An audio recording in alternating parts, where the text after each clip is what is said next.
হুম। কলা গাছ লাগাইলাম তিনটে কলা গাছ লাগাইলাম। আই রে কলার গাছ কুতুগুলো হয়ে গেছে গা, এই মোর হয়ে গেছে গা, এই মোর হয়ে গেছে গা। কলা যদি ধরে শালা দেখছে তো কিনার পাবো না, তো 5টা খালি কর্মচারী লাগবে। আই রে তাই অবস্থা রে ভাই আই ভাই।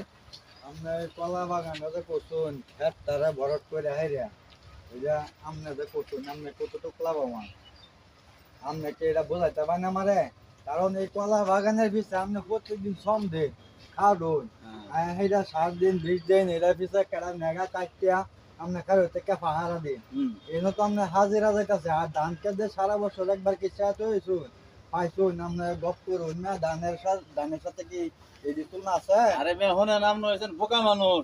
ভান্ডারের দাম গেলে এক কলার দাম 20 টাকা 15 টাকা।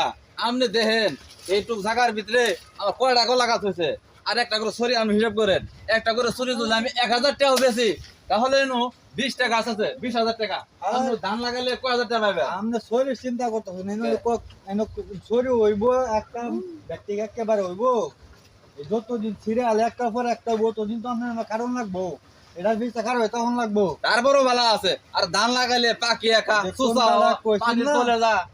কাম করে আমরা যদি দৈনিক যদি 300 টাকা করে হাজির হয় দৈনিক কাম করলে মাসা কইতে আর যদি আপনার হিসাব বন্ধ বছরে একদিন কাম করুন আপনি আপনার কামে যান, আমি আমার কামে যাই। আপনি কারো মানে সন্ধান বলতে না আপনার জিনিস আপনি কামতে পাক আর দে পুষ্কুনি দিন আমার দে আর বিষয় না কইলাম আর বালা কথাটা বালার ভাত নাই জগত।